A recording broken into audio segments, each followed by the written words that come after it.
this is an iHeart podcast. Guaranteed human.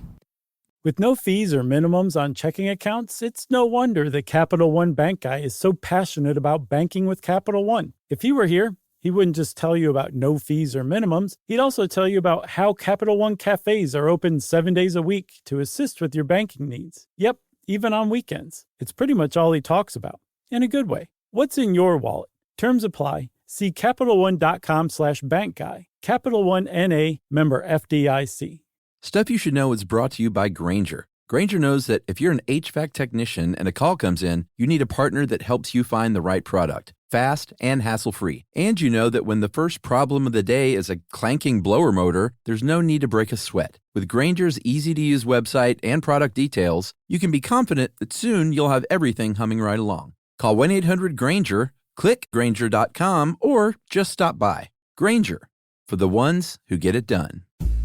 Happy weekend, folks.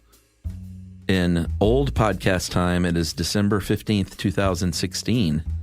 In modern podcast time, it's 2020. One thing that has not changed between 2016 and 2020 is how porta-potties work. It's an interesting topic, believe it or not. I remember really enjoying this episode. Don't really enjoy porta-potties, but it's kind of a neat thing to research, believe it or not. So give it a listen, why don't you? How porta-potties work. Welcome to Stuff You Should Know, a production of iHeartRadio's How Stuff Works.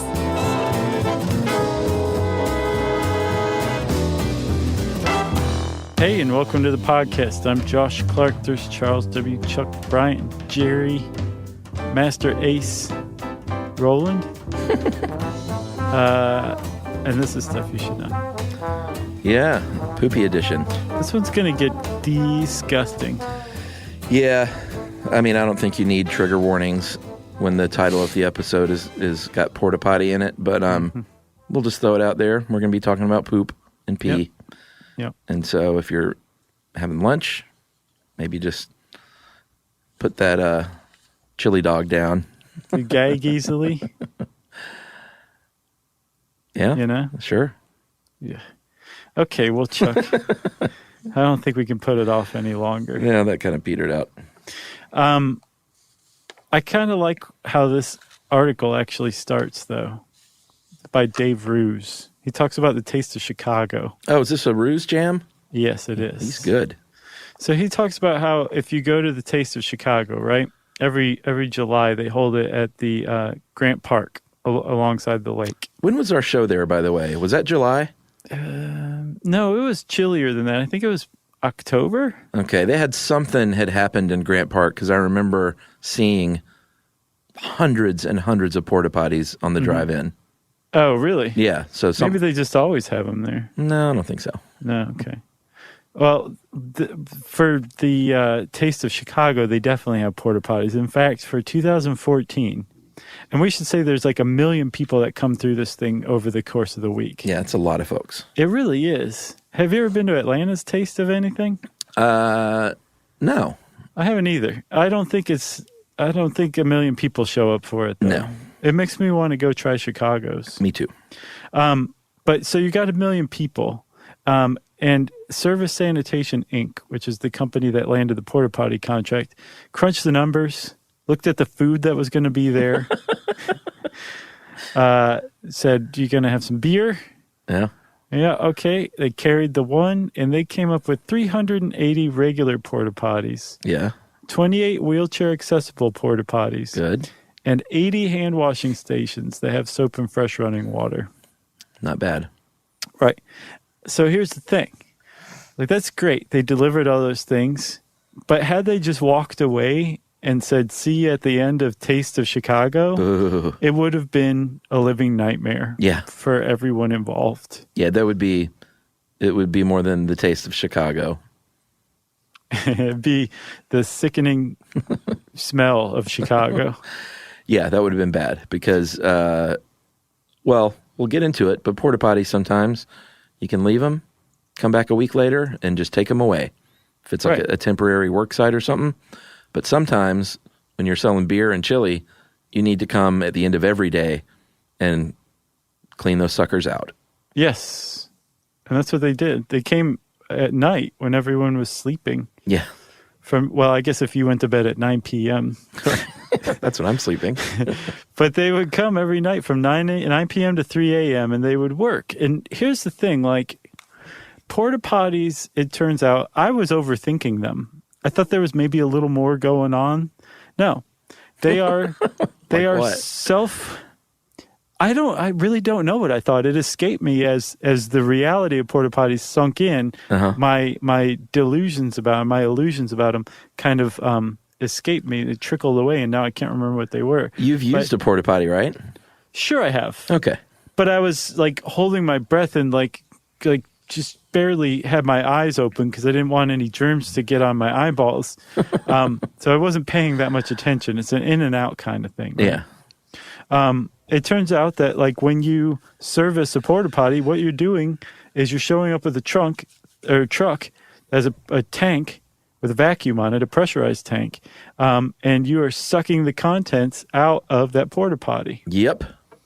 And then you put it in the truck, you drive off, and you dump it off at the waste treatment plant of your local city or town. Yep. It's like a gigantic wet vac. Yes, it is. For poo-poo and pee-pee. Yes. And a very dangerous one. I saw at least one story in a porta potty trade magazine that of somebody who I read a bunch of those in the last. What was the magazine called? It's called Portable Restroom Operator or Pro. It's a good mag, man. I actually found this one issue online going all the way back to 2009 that I was looking for. So they're legit. Yeah, but they could have been a little more fun with the name. And Pro. Well, I think they're saying like, hey, man, take poke all the fun you want, but we're saving your behind. Hey, see that? That sounds like a slogan. I'm sure it is. Well, they do point out a couple of the slogans because porta potty companies or Porta Johns, Jiffy Johns, Portaloo if you're in England, Toy Toy if you're in Malaysia. Yeah. They're very famous for having pretty fun, punny slogans. Right. Like, we're number one in the number two business. I know. Not bad. No, it's not bad. No one there's takes care of our business like Mr. John. Sure. I saw that too. Yeah. There's also one called Got to Go, but it's spelled really impressively. It's all one word and it's lowercase, so it's super mod. GOTU with an umlaut. Ooh. GO. Love it. You like that one? Yeah, I thought you were going in a different direction. I thought it was going to be a little more like GEAUX. No, that's like if it were in Louisiana, maybe. Yeah, that's what I thought. Sure. No, this had an umlaut. That's what got me. Well, I know that's why you love Motley Crue so much. Sure it is. All right, so should we talk a little bit about the history? I think so. All right. Well, we need to go back to World War II in this case. Mm-hmm. And because World War II was going on, there was a need for more poopers, essentially. Right. Because they had like manufacturing plants popping up. They had temporary manufacturing plants going up. They had places where they didn't want to build full service permanent bathrooms.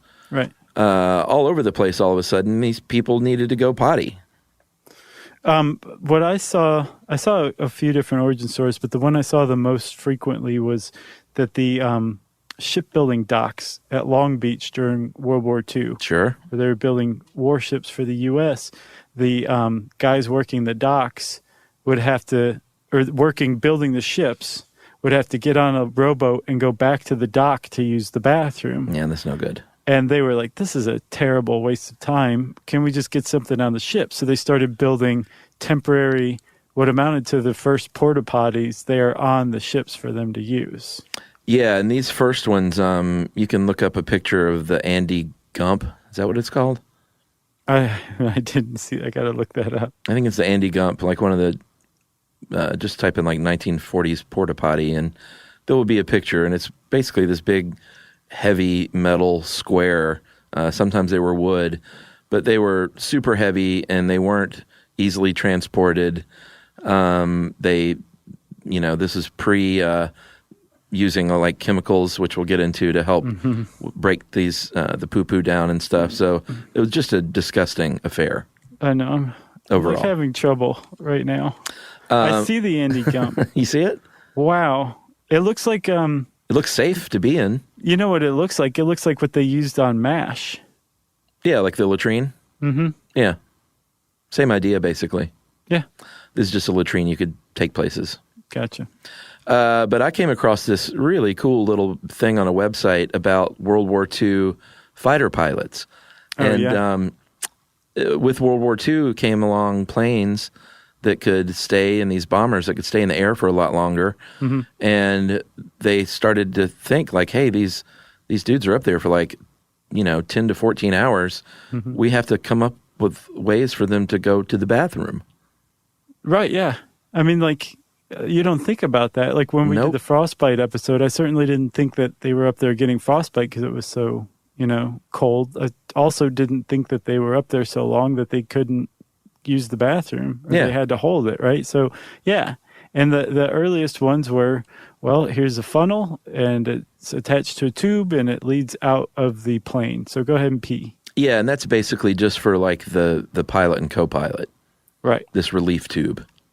After that, they're like, well, what if we have to poop? Yeah.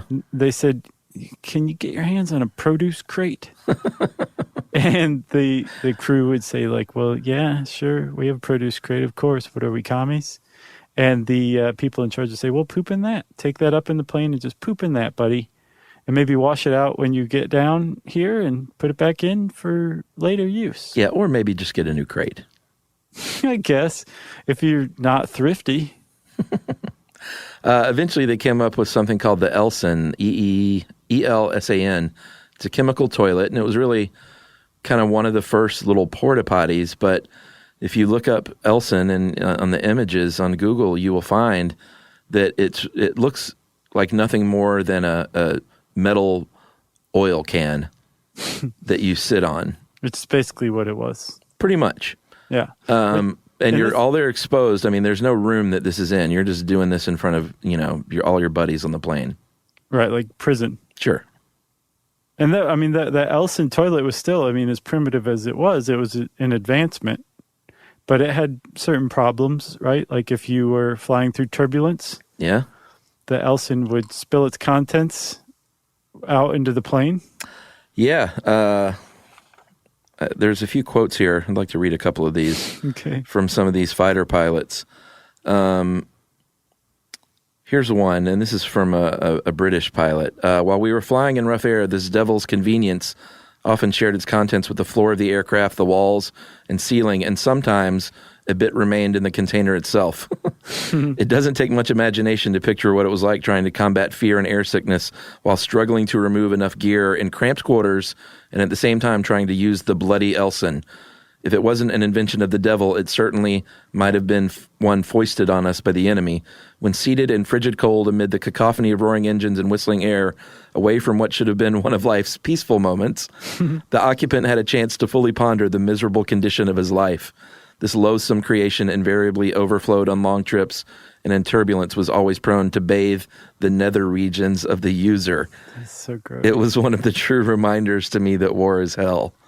That's so gross. You don't think about this stuff. You hear about all the glory of being like a bomber pilot. You don't think about sitting on a can and having your friends poop and pee slosh up on your fanny. Sorry to those in the UK. Fannies. Right, doesn't even make sense in that context. That means something different here in the US. Right. It means your butt. Right. So, that's the first, I guess, chemical toilet, which is a designation of a porta-potty, right? Like a porta-potty is a chemical toilet, but not all chemical toilets are porta-potties. That's right. But a chemical toilet is any kind of toilet where you have something in there that's intended to break down waste. And actually, I don't know that an Elson toilet, I guess it was a chemical toilet, I see now, but that's gross because in addition to getting the rest of the crew's poop and pee slopped up against your rear end, so too were you getting very, very hazardous chemicals. Oh, back then, for sure. As well. Yeah. So that's not good, man. That guy may have had his buttocks removed after the war. One of the uses of the toilet, they said that this is supposedly very true, is that some members of the Royal Air Force actually jettisoned the Elson toilets with their bomb payload onto German targets. I'll bet. So they would drop these toilets full of poo on the Germans. Mm-hmm. And there was an American, too, who had a great quote about peeing through the little hose. He said, as the urine ran through the tube, it turned to ice and dropped like topaz-colored hail to the ground. I like to imagine every time I urinated over Germany, my acidulous projectile would plink on some Nazi burger's Aryan nose. Poetry. Yeah, there's some more good stories in here. You should, oh man, I don't remember which website it was. Oh, yeah? Yeah, I'll have to post that later on Facebook. Yeah, for sure. Yeah. And I'll tweet it. All right.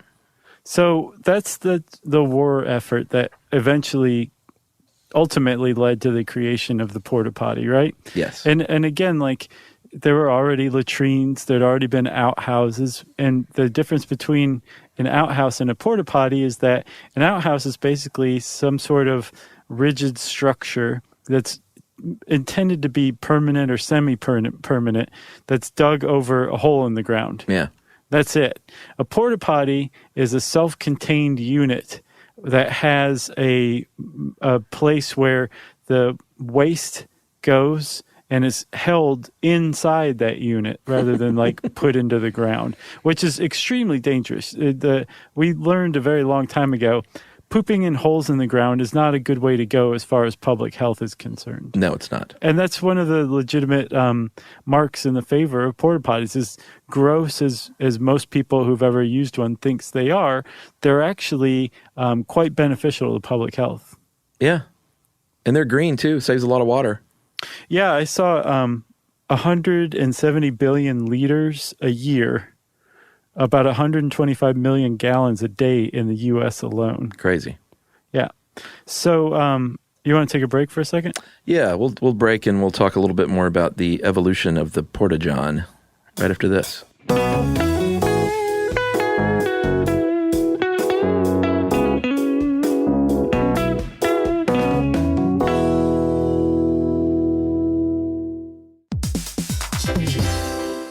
Hey everybody, here's a fact for you. In the United States, there is a break-in every 26 seconds, and that means that somewhere right now, an intruder is getting closer. And the problem with most security systems is that they only alert you after the break-in has started, and that's too late. Well, that's what makes SimpliSafe different. They use alerts. SimpliSafe's U.S.-based live agents, they identify threats on your property and help deter them before they actually break in. So the intruder never gets into your house. The crime is stopped before it even starts. That's right. And another great thing about SimpliSafe is they have no long-term contracts. They give you peace of mind and great value with their monitoring deterrence plans because they just start at about $1 a day. Yeah, SimpliSafe sent us a setup years back, and I still use mine every day. Yeah, and apparently setup, you can do it by yourself in under 30 minutes, so it's a really good value and it doesn't take long. So if you want to experience the SimpliSafe peace of mind, you can take advantage of the SimpliSafe discount offered to Stuff You Should Know listeners. Right now, you can get 50% off your new system by visiting simplisafe.com/stuff. That's half off at simplisafe.com/stuff. There's no safe like SimpliSafe.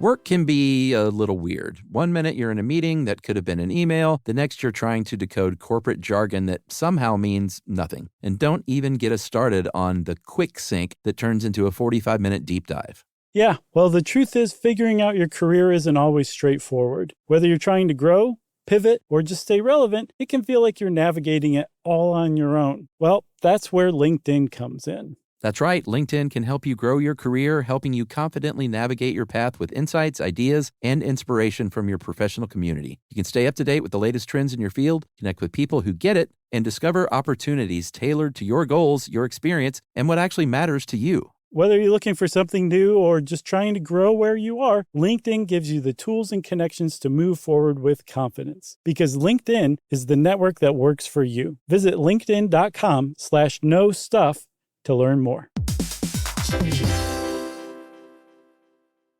SYSK. You should know. SYSK. You should know. Brian? Josh Clark. All right, Chuckers. So we're talking about the evolution of the Porta-John. You got the Andy Gump. Mm-hmm. You've got the Elson toilet. And then finally, in actually the 60s, you have what we think of as a porta potty. A patent was developed by a guy named George Harding, and he called it for a portable toilet cabana, and it was made from plastic. And although he had the patent for it, the guy who actually gets credit for actually creating the first real modern porta-john or porta potty was a guy named Harvey Heather. Yeah. And he created what's called the Strong Box. It's a great name. Have you seen the Strong Box? Oh, yeah. Oh, you did? Uh-huh. That's what I went and found the December 2009 issue of Pro magazine to find, because I saw a reference that they had published a picture of it, and I couldn't find it anywhere else. Oh, yeah? Those things are ugly. Yeah, it wasn't a great looking, it's not like the fantastic porta-johns they have today. Yeah. Just so gorgeous to look at. Right. No, this thing was ugly. It had no alibi. And these were made of fiberglass, which was good. It was lightweight, but and it was sturdy. It was as sturdy as metal or wood, and it was a lot easier to clean. But the problem with the Strong Box and the fiberglass is it was a big kind of one-piece mold. It was dark inside, which was not good. That's a big drawback. They weren't stackable as far as transporting them. Mm-hmm. And so that just made it really expensive to get them where they needed to go and back again. It did. And the fact that it was completely opaque and there was no light that could get in, that's an issue. Plus, I also get the impression that the floors could get pretty slick and you could fall and die of positional asphyxiation in a porta-john. Yeah, and they were also, fiberglass is pretty fragile, so they would break a lot. Fiberglass absorbs odors, which was not good. No. And so shortly after the fiberglass came along, someone said, you know what, how about polyethylene? This is what we will use. And George Harding, who you mentioned, co-founded the Polyjohn Corporation, and he started building the polyethylene portable toilets that were much better because they lasted longer. They would last like a decade. Although I would not want to use a 9-year-old porta-john. Well, so that picture of the Strong Box that was published in Pro magazine apparently had been out in service. It was still in service, and it had been built like 30 years before. Wow. Yeah, you would know that your company could not have cared less about you if you show up to your job site and there's a Strong Box there. Yeah. And that's what you're expected to use. With all of the possible choices that your company could choose from, and they went with the Strong Box, they don't care about you or your happiness. No. The polyethylene, the other good thing about them was they were assembled into different parts and pieces, so it made them a lot easier to transport, a lot cheaper. And if a part broke, you might be able to replace it. Oh, yeah, that is kind of good. Yeah. Makes sense. So hooray for polyethylene toilets. But one of the things that George Harding created in his patent that I noticed was a ventilation system. Yes. And this is a big improvement, right? For sure. Because when you're just piling human waste upon human waste into a hole, that it's going to create gases, noxious gases, because bacteria is going to start decomposing that waste, and as a byproduct of that decomposition, they're going to produce what we experience as rotting fecal material, right? Yeah, it's not just that it's stinky, it's dangerous. It is dangerous, and as that gas tries to find a way to escape upward, if the only hole available to it is the toilet that you're pooping or peeing into, those gases are going to come out of it, and you're going to vomit while you poop or pee as well. So what George Harding had, I told you this one was going to be gross. What George Harding figured out was that if you could just basically create a pipe venting off that gas upward and out of the porta potty, people would be willing to use porta potties a lot more, and that was a huge improvement. Yeah, he also said, how about we make this rooftop translucent white, so we can let in some natural light at least. Why don't we improve the flooring so that it's not as slippy? And maybe even further down the line, we'll have porta potties that have a little urinal that's separate, so you don't even have to sit your butt down on that most horrid of places. Right. Yep. What about the roll-around toilet? Did you see these? Yeah, those, I mean, they make sense. So basically, if you are on like a job site, right, where there are like different multiple stories being built and you're up on one of the higher stories, it's the same thing as when you're working in the shipyards building a ship. You don't want to have to come all the way down to use the bathroom. Yeah. So they created porta potties that were a lot more mobile that could be hoisted by cranes. Yeah. Just to different levels. Yeah, if you look up roll-around toilet, it basically looks like one of those coolers that has the two wheels and the handle, and you could pull the cooler around, except it's larger, and sitting above the wheels is a urinal. Right. I don't see how you go poopy in those, so maybe that's when you go downstairs. Yeah, I don't know either. Because it's not enclosed or anything. I mean, it's just wide open. Just like prison. Yeah. And there's actually a great scene from, I think, the first Police Academy, starring our friend and Twitter follower, Steve Gutenberg. Goots. And I think it's Mauser who uses a porta potty, and Steve Gutenberg goes over and gets some crane operator to lend him the crane. And no, it's Mauser's his right-hand man. I don't remember that guy's name. But they lift the porta potty up while he's inside using it. It's hilarious. It's wacky stuff ensues. Yeah. And then if you really are living the good life, or you have maybe a really nice upscale wedding that's out in a remote area, you don't want to bring in just even the nicest polyethylene porta-john won't do. You will bring in what we call in the movie business a honey wagon. It is a restroom trailer, and these are actually nice. They have running water, they have stalls, they have porcelain toilets.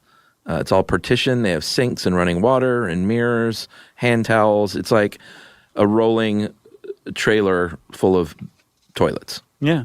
Like you can breathe through your nose in these things. You could lay down on the floor if you wanted. Yeah, and apparently these first started in 1984, Polyjohn in Columbus, Ohio. Go Buckeyes. Oh, yeah. Yeah. Nice.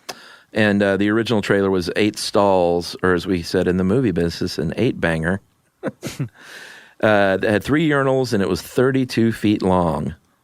Wow. And now there are 19 companies manufacturing luxury restroom trailers around the world today. Yeah, I saw one in, like that they market for like outdoor weddings and stuff like that. Sure. And they said all you need are like I think 6 outlets, maybe 620 volt outlets, and like a standard garden hose connection, and you got yourself a luxury porta potty trailer. Yeah, for your next remote black tie event. Right. Which, I mean, even people in black tie gotta pee. Yeah, sure. So you might as well take it easy on them with a nice Lux trailer. That's right. So speaking of, Chuck, you want to take a break? Yeah, I'm going to go to a real bathroom. That's good. and hug it.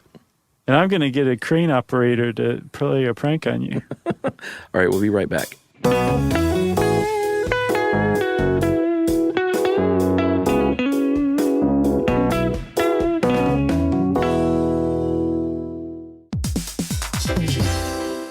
Hey everybody, here's a fact for you. In the United States, there is a break-in every 26 seconds, and that means that somewhere right now, an intruder is getting closer. And the problem with most security systems is that they only alert you after the break-in has started, and that's too late. Well, that's what makes SimpliSafe different. They use alerts. SimpliSafe's US-based live agents, they identify threats on your property and help deter them before they actually break in. So the intruder never gets into your house. The crime is stopped before it even starts. That's right. And another great thing about SimpliSafe is they have no long-term contracts. They give you peace of mind and great value with their monitoring deterrence plans because they just start at about $1 a day. Yeah, Simply Safe sent us a setup years back, and I still use mine every day. Yeah, and apparently setup, you can do it by yourself in under 30 minutes, so it's a really good value and it doesn't take long. So if you want to experience the Simply Safe peace of mind, you can take advantage of the Simply Safe discount offered to Stuff You Should Know listeners. Right now, you can get 50% off your new system by visiting simplysafe.com/stuff. That's half off at simplysafe.com/stuff. There's no safe like Simply Safe.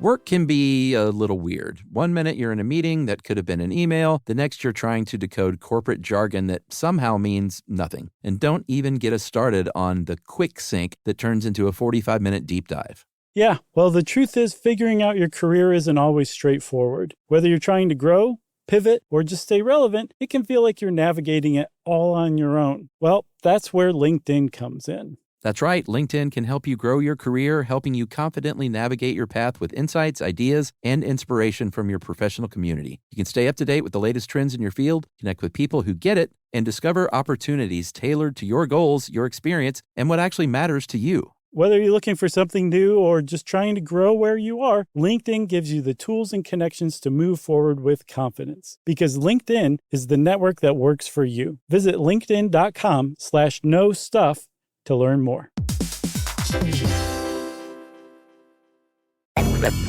SYSK. You should know. SYSK. You should know. Brian? Josh Clark. Okay, Chuck. Yep. We can't put it off any longer. We got to go inside. We're going to go inside. Deep dive into the bowels of the porta-potty. Oh, my gosh. Okay? Okay. You ready? Yeah. Got your snorkel? Yep. Okay. So when you look into a porta-potty, you may notice that the stuff that's inside the bowl or inside the holding tank is blue. Yeah, and brown. Sure. Yeah. But it's more blue than brown, and that's no accident. That's right.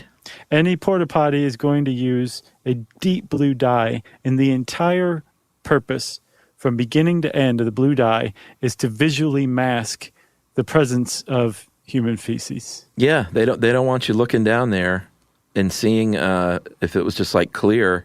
Mm-hmm. Like it's already disgusting. You're getting the full experience from the smell alone. You don't need the visual. Yeah, and you don't poop in these things, do you? Oh, no. Okay. No, I think I would just put my pants and walk around instead. I don't think I would. I certainly don't remember ever pooping in it. It's possible I blacked out that memory, but I don't think I ever have. It Yeah, like the first Lollapalooza. Right. The only time I pooped in these, I'm sure there's been like some extreme emergency, but the only time I can really recall is when Emily and I were getting our master bath built at our house. Oh no. We had our own. We had another little bathroom, kind of a little small guest bathroom, and we shared that. And then we had a construction toilet on site because they were doing construction. Right. And so I would get up in the mornings because I didn't want to. I wanted to be a good husband, Yeah. and not ruin Emily's day and morning by getting in there first. So I would get my newspaper and I would walk outside in my slippers and use the porta-john in my driveway every morning. But I mean, I guess it was pretty clean. It was yours, right? Yeah, it was great. It was me and 2 or 3 dudes. There you go. That is doable. Festival? Oh no. Taste of Chicago? No. Yes, there are, of course, surely if you're sharing a porta potty with a couple of other people that you have to look in the eye here or there, you're going to take care of it. Right. But if it's random drunk strangers or people on drugs or something like that, it's going to get messy awfully fast. Yeah. And again, as more and more people use it, that blue dye becomes more and more important. Yeah. Right? Yes, it does.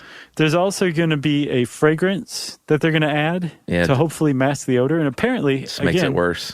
Well, I was reading in some trade magazines, and I haven't experienced it myself, but I did get the impression that they have come a long way as far as fragrance goes. Yeah. Like I saw, you can get bubblegum fragrance. Oh, God. Which doesn't sound good. Vanilla. Ugh. Lasagna? That comes from just standard use of the taste of Chicago. Yeah, I mean, you know me with fragrances, period. I'm with you. It's even worse to me. Everything bagel? No, but like I came across this site and there's like a Jaguar brand Porta-Potty fragrance additive, and they have like any fragrance you can imagine. New car? Right. Wow. And then the final thing you're going to see down there, or that it's going to be down there, are biocides to kill the bacteria and microbes. And it used to be that they would use formaldehyde to take care of that, but more and more wastewater treatment plants started saying, hey, we can't properly dispose of that stuff now. It's a carcinogen, and we don't feel good about it. So they've been phasing that out over the years, going a little greener. And now they actually use enzymes, like beneficial enzymes and microbes that feed on this stuff. Right. They feed, they help break down the poop, and they also feed on the bacteria that causes the smells, right? Yeah. So they're making the poop inert, but they're also naturally cutting down on smells, which I just find fascinating. Yeah.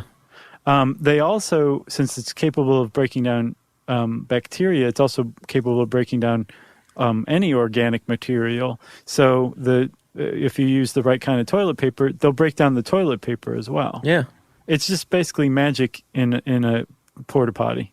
Yeah, and the other benefit there is they don't need to be emptied as often if it's doing the job like it should. Yeah. Weather has an effect, obviously. If you're in Georgia in the hot summer, things are going to get even worse. I imagine Chicago in July is probably no picnic either. And the Taste of Chicago, no one's going to go to the Taste of Chicago anymore. They're like, attendance dropped by 20% this year. We don't know what's going on. But when temperatures go up, bacteria go to work even harder, and things are just going to smell even worse. Okay. So they might actually use more chemicals in the summer, or more chemicals, especially if it's a summer festival. Right. And then conversely, I saw this, I guess it was a blog post by a porta potty worker that was published on Cracked, and they basically just went over most of the stuff you can imagine, but just crazy stuff that they found. But one of the things that they made reference to is that the worst thing that they can encounter is frozen waste. Yeah. Because they said once that happens, you have to break it up by hand. So to defend their people from having to do this, they will typically in colder areas during the winter, they'll create a briny mixture. Yeah. That will have a lower freezing temperature. Like the Minnesota Ice Fishing Festival. Right, but eventually you're going to reach a point where it's cold enough that it's freezing no matter how much salt you add to it. Yeah, and I did see one of their little tricks of the trade is they put a cake of this rock salt in the urinal. So you go pee-pee on it, and as you pee-pee on it, it just adds a little more salt slowly throughout the day. Right. The only issue with those is that you have to keep the deer away because they love salt licks. You like that one? Yeah. I'm ashamed of basically every joke I've made this whole episode. I don't feel good about myself right now. All right. So let's finish up by talking about the really the worst part of this. If you're one of like 8 people still listening. Right. If you're still listening, then we'll finish up with the worst part, which is servicing these things. And we talked about it. It's like a wet vac. You suck it out, drive it to a wastewater plant, but you have to add new water. You have to add new blue junk and some more dry solution. And I saw like a ratio of 1-to-1, fresh water to solution. We don't want to mess that up. No. And you think like, all right, so that's pretty gross and everything, but especially at like a music festival or something, there's stuff everywhere. Like you've been in these. There's urine everywhere. There's poop in places where you think like, what in the world was someone doing in there? And they have to be cleaned out by somebody. It's an awful job. Yeah, there's stuff that people drop down there, like if you used a sock to wipe your bottom with and you just deposit the sock into the porta potty, that's going to gum up the tank or the pump. So they have to get that kind of stuff out first. What about your cell phone? Cell phone? Yeah, apparently they find all sorts of stuff, especially things like phones, wallets full of cash, jewelry, drugs. A gun? Yeah, guns. That cracked guy said that he had a friend who showed up at a porta potty where they just found a body. Oh, my God. Yeah. In the thing? No, in the porta potty, not in the actual hole. Okay. That's just cruel. Yeah. But, yeah, they find all sorts of stuff because almost everybody would say, well, that's gone. I'll just have to get a new identity because I dropped my whole wallet in the porta potty. Actually, I saw a stat where 5% of people that go into porta potties don't come out at all. So right. The dead body scenario makes sense. They end up in that other dimension from Phantasm. And then our article says the worst case scenario, if you're a porta potty service person, is that the porta potty, well, there's two worst case, one worse and one way worse. One is if it just gets knocked over, either by a car hitting it or the wind or some jerk who thinks it's funny. That's not cool. Not cool at all. Knocks it over on purpose. But the ultimate worst is if it tips over on its door. That's its Achilles heel. Any porta potty's Achilles heel. Yeah, because what happens? All of the stuff that's in the holding tank gets dumped out when it's facing on its front on the door. All of the stuff is liable to come out, and it does, especially when they pick it back up. It just sloshes around everywhere. Yeah. And the poor porta potty service operator has to wash this thing out, and those are the worst. Like like somebody can put poop like on the ceiling or on the walls or something. That's pretty bad. Yeah. But when it falls on its front on the door and everything sloshes out, it gets everywhere. So you have to like get inside to clean the whole thing. And at the very least, it takes them a lot more time and screws up their entire day's schedule. At the worst, they're in there cleaning a filthy porta potty's nook and crannies from the inside. Yeah, I would just say it fell off the truck, boss. Right. Sorry. It's in that Phantasm dimension, boss. Didn't the guys from Jackass do one of these? Like put one of them in there and tip it over or something? Yeah, I'm sure. I think they did that when they were like 4. Yeah, I think they did. Like had a crane lift it and turn it over or something. I don't know. No, you're thinking Police Academy. And also Police Academy geeks, you don't have to write in. It was Police Academy 3. No, I was about to say I don't remember that. I did not see 3. You didn't see what? Nah, I think I petered out after 2 even. 3 might have been the best of all of them. Which is that? What was the full name of it? Citizens on Patrol. Okay. It's the one where Bob Goldthwait like goes over from his life of crime to being a junior police academy guy. Yeah, I love Bob Goldthwait, but it's good. He's great. Can we stop? Sure, man. Okay. Oh, we have to say, you got anything else? No. Okay, Chuck. We're done. Actually, I do. No. If you see these porta potty service people in your neighborhood, if there's construction going on, you see them bring in the truck, just flash a nice smile, give them a tip of the cap. It's a really gnarly job, and like they say, somebody's got to do it. They're making a living. Like, they've got a job. They went out and got that job to make money and provide for their family. And don't forget, they're defending public health. Yeah. And they're saving a significant amount of water. Yeah. So there you go. Nice, Chuck. All right. Good way to finish. If you want to know more about porta potties, you can type that hyphenated word on the search bar at howstuffworks.com. And since I said hyphen, it's time for listener mail. I'm going to call this quick John Cleese correction. Or John Cleese. Exactly. Congratulations on an absolutely marvelous episode concerning Monty Python, guys. It's great to hear so much of the history of the group. Well done. One bit of information. I happened to see John Cleese present a one-man show a few years ago in Carmel, California. He just stood on stage and talked for about 75 minutes. Boy, that's a good gig. Mm-hmm. He discussed his life in general, Python in particular, and lots of things, other things. He noted that his name is pronounced to rhyme with cheese rather than fleece. In fact, his surname was originally Cheese, but his father changed it to Cleese. That's so awesome. This was a good thing for the son being named John because he did not want to go by Jack Cheese. Yeah, I guess not. So it's John Cleese. Never knew that. That's from David Hewitt. Yeah, and I also want to say, Chuck, somebody called us out for not mentioning Carol Cleveland. She was, for all intents and purposes, the 7th member of Monty Python. Yeah, we felt terrible because she was in our notes and we mentioned her and lavish praise on her in our run-through that we did in the studio. And it was just one of those live show things that got by us. Yeah, so sorry, Carol Cleveland. Yeah. We hats off to you. We appreciate your work, and we're sorry we left you out. Agreed. If you want to get in touch with me or Chuck, you can tweet to us. I'm at Josh M. Clark, and there's also SYSK Podcast. Chuck's at Charles W. Chuck Bryant on Facebook and at Stuff You Should Know on Facebook. You can send the both of us and Jerry an email to stuffpodcast@howstuffworks.com. And as always, hang out with us at our home on the web, stuffyoushouldknow.com. Stuff You Should Know is a production of iHeartRadio's How Stuff Works. For more podcasts from iHeartRadio, visit the iHeartRadio app, Apple Podcasts, or wherever you listen to your favorite shows.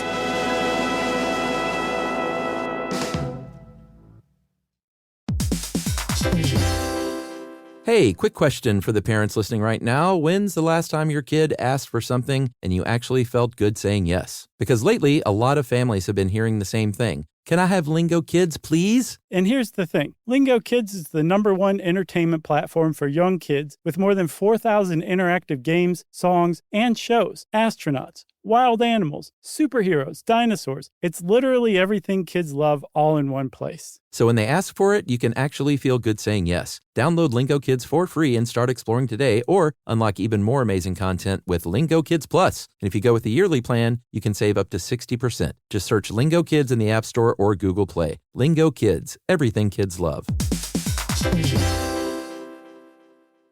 You know, you could be adored by everyone and still completely ignored by your cat. Trust me, I know. But if you feed your cat Sheba, you can go from being ignored to truly adored in 12 days guaranteed or your money back. Sheba has a full menu of products, appetizers, entrees, treats, even a kitten's menu. It's so cute. So Sheba has a product for even the pickiest eater. Like Sheba Puree, it's made with bone broth, they are chef-inspired flavors, it's got a smooth and creamy texture that cats love, and contains no corn, wheat, soy, or artificial flavors. It's food that your cat's gonna love. To learn more, check out Sheba.com. That's SHEBA.com. This is an iHeart podcast. Guaranteed human.